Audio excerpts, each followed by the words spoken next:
You're listening to Stealing from Wizards, Volume 3, Kidnapping, by R.A. Consul.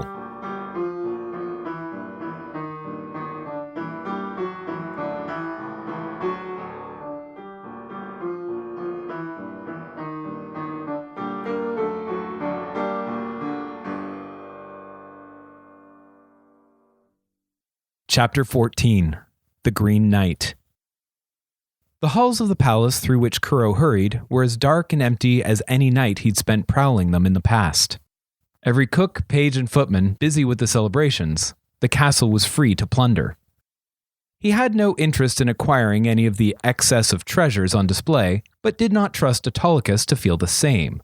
So, while the raccoon could surely find his way back to their chambers, Kuro did not trust him to do so with any haste and without any extra artwork in his possession.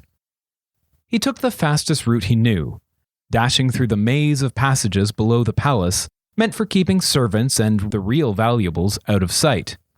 They were unlit and unattended. Even though Kuro couldn't see his way in the perfect dark, the wind guided him. She couldn't push him, but he could still feel her tug on his hair and kilt.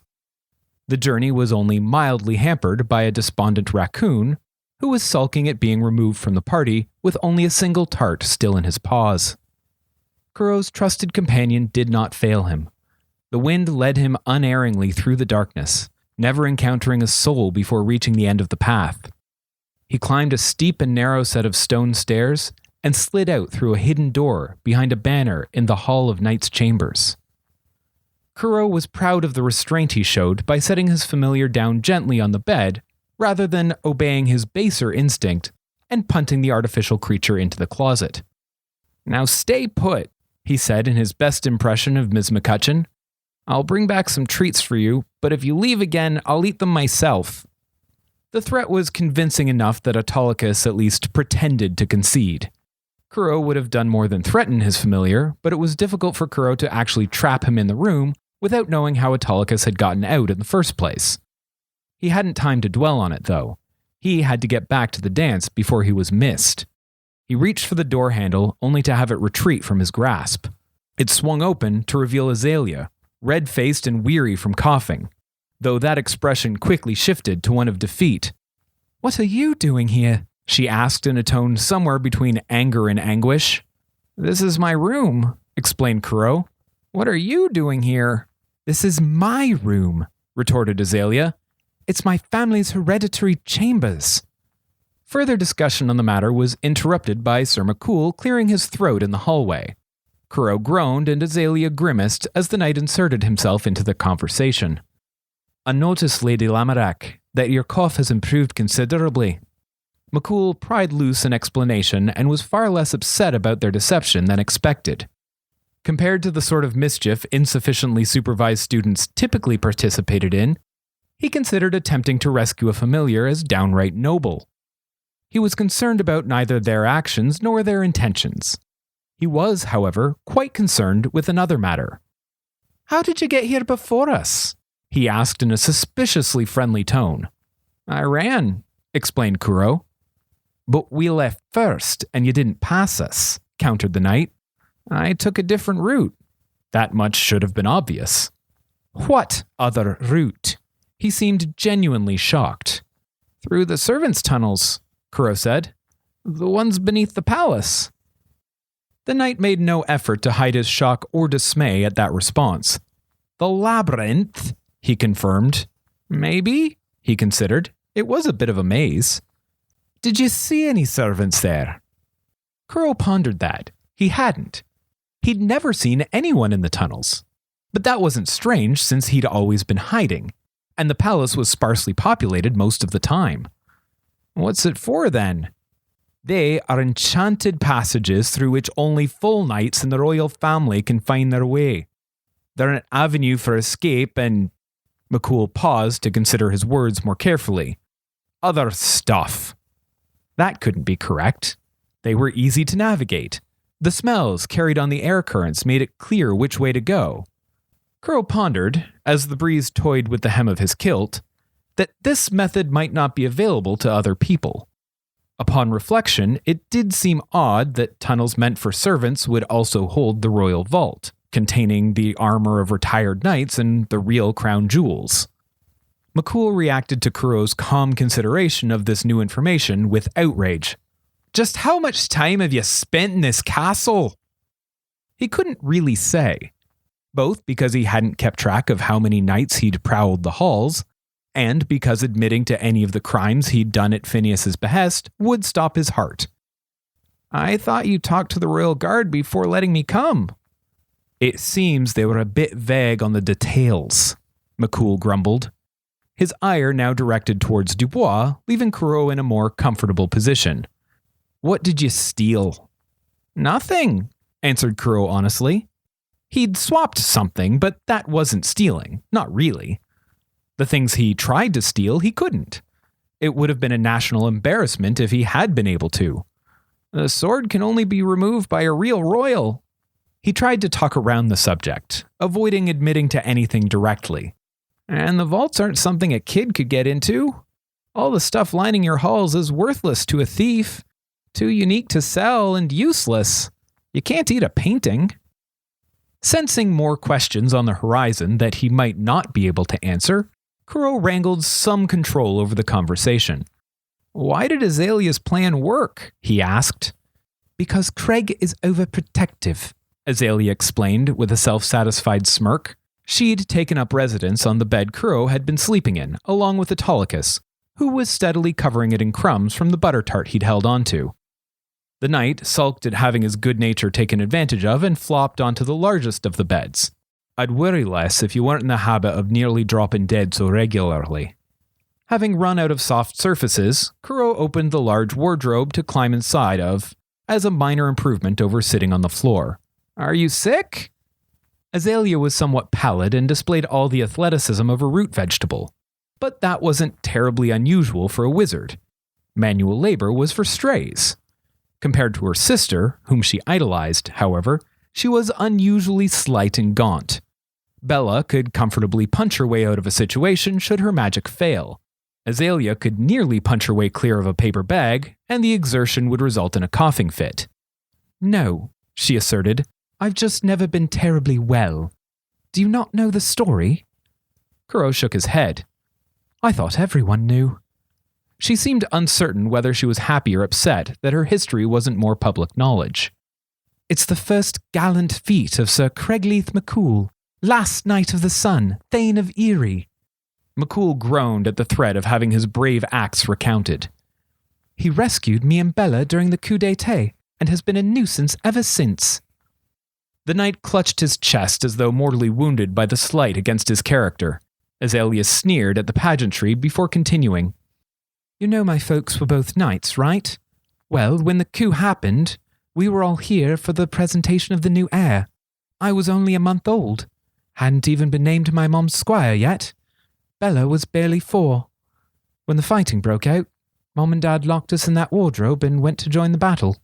A war between pride and sadness raged in her voice as she spoke, her mood changing almost by the word. They were great knights. Mom, the Green Knight, a walking fortress. Dad, they called the Inferno, could melt his way through a mountain. I don't remember either of them. They hid us in that closet and never came back. We were there for 3 days before Craig rescued us. There was a lengthy pause while Azalea untangled her emotions, made all the more uncomfortable by Kuro currently occupying said closet. Don't make it sound so noble, said Sir McCool. I was younger than you are now. Only reason that I survived was the other knights forced me to hide in the tunnels. I didn't so much swoop in to rescue you as hear Bella crying and come looking. Azalea reclaimed her story from the knight, who refused to infuse it with adequate gravitas. 3 days is a long time for a baby to be trapped in a closet, it turns out. Bella recovered okay. Me, I guess I never really did completely. To answer your question, McCool interrupted, rescuing Azalea from a gloom settling on her. After she survived all that, I'm kind of invested in keeping her alive. The little twerp knows it and sometimes pretends to have coughing fits or seizures. I'm usually not faking it, she grumbled. Which is why it works, retorted the knight. Kuro found something charming in the two of them chirping back and forth. It reminded him of Charlie and her father. There was a warmth in their bickering, A shared annoyance at knowing each other too well and caring for each other too much. They seemed like family.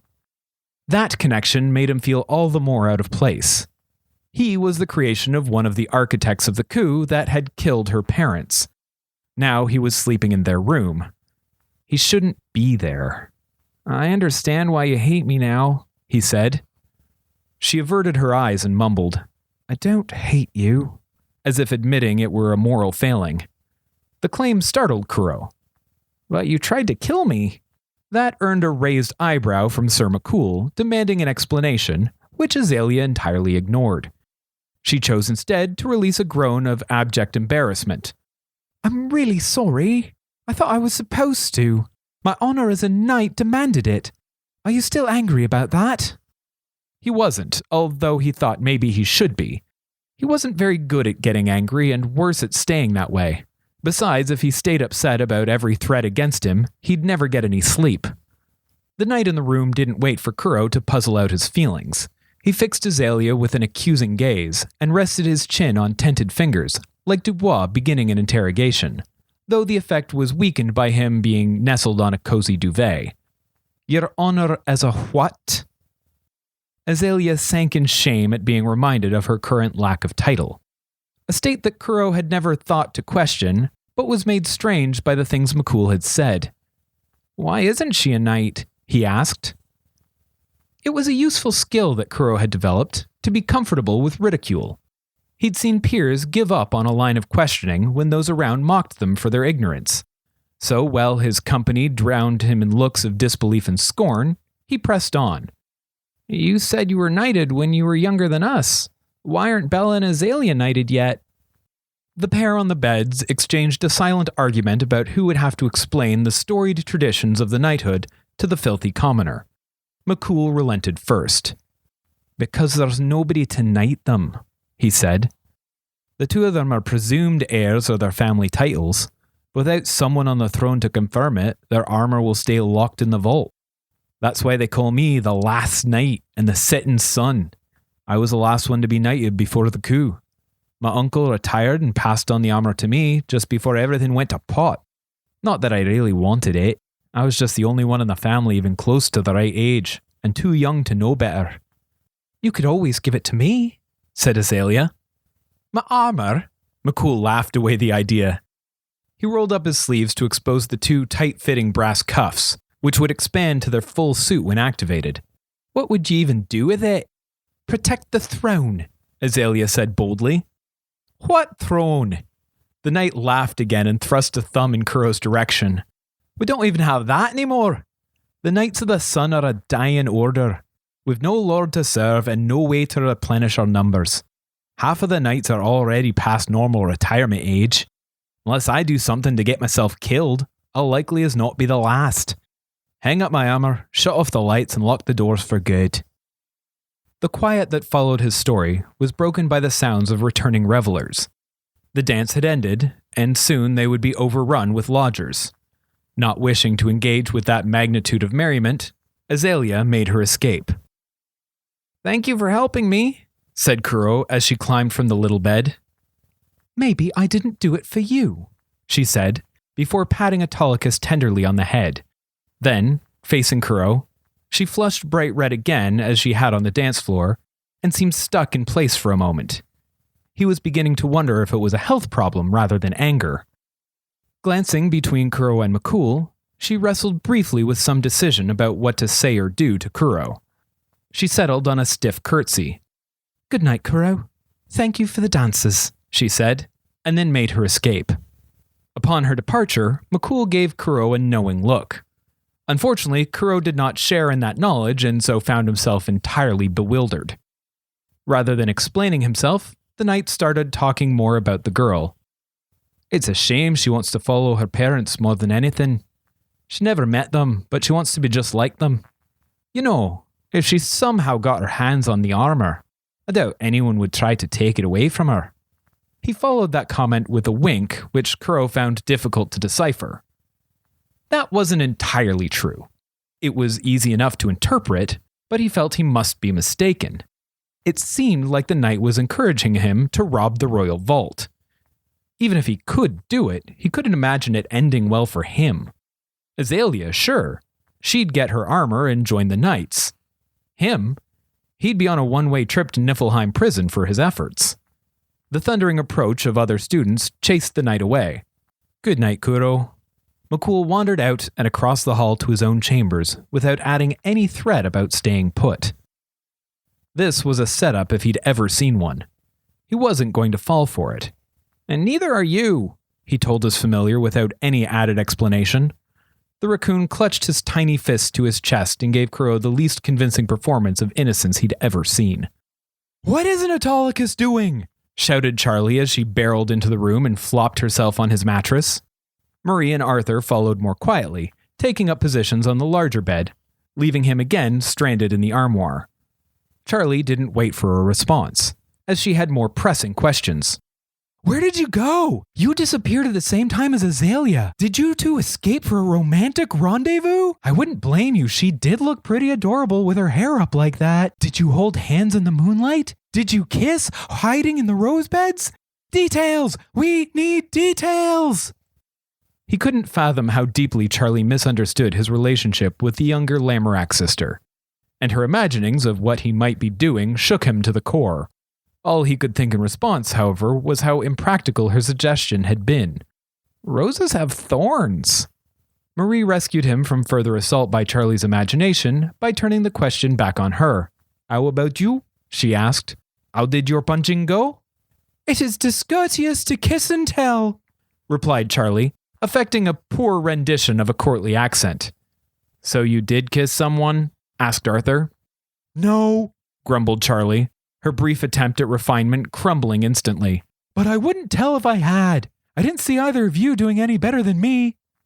"Were we supposed to be trying?" asked Arthur. "That wasn't in the guidebook." His friends bickered, joked, and gossiped for hours as they tried to extend the time in the palace. In the morning, they would be forced to leave its splendor and romance and return to their ordinary school life. Kuro, though, couldn't wait to leave that place.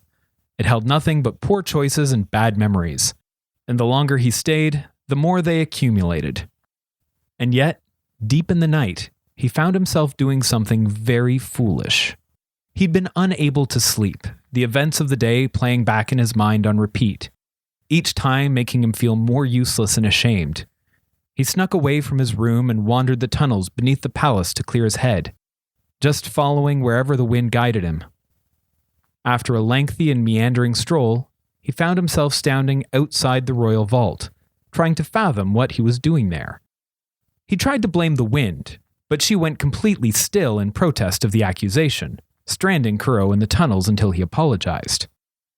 He was forced to concede that he'd wanted to end up there, but had a hard time imagining why. Did he just want to visit it for old time's sake? He'd spent many nights in its company, failing to bypass the layers of security, magical and otherwise.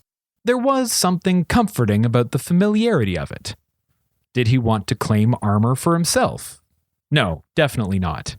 There was a part of him that wanted to claim the armor for Azalea, though. Maybe she would be less angry or less sad if she had it. That was only a small part of it, though. Standing outside that massive metal door, he was confronted by his nemesis, curiosity. After seeing his old rival, Excalibur, had been tampered with, he couldn't help but wonder about the vault. He scoured it for signs of change. He checked the combination and both keyholes. They were exactly as he remembered them. He examined the handle, the metal, and the stone all around it for signs of change, but there was nothing. The chute for depositing items was still there and still too small for him to fit inside. Nothing had been replaced or repaired, and there was no sign it had been opened. The one part that had defeated him years ago was also the part he hadn't the expertise to evaluate.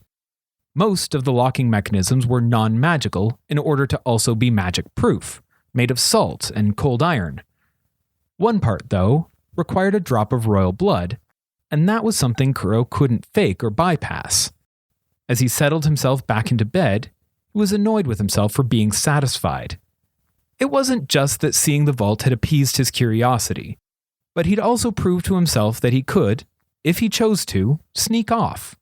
His skills as a thief were hampered by the bracelet and softened by his life at school, but they could still be called on in times of need.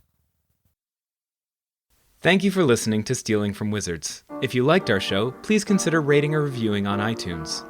If you want to support this podcast or just can't wait for the next chapter, the full book is available on Amazon, Kobo, and Indigo. Our theme music was written by Camille Saint-Saëns, transcribed by Franz Liszt, performed by Rebecca Verdun, and used with permission.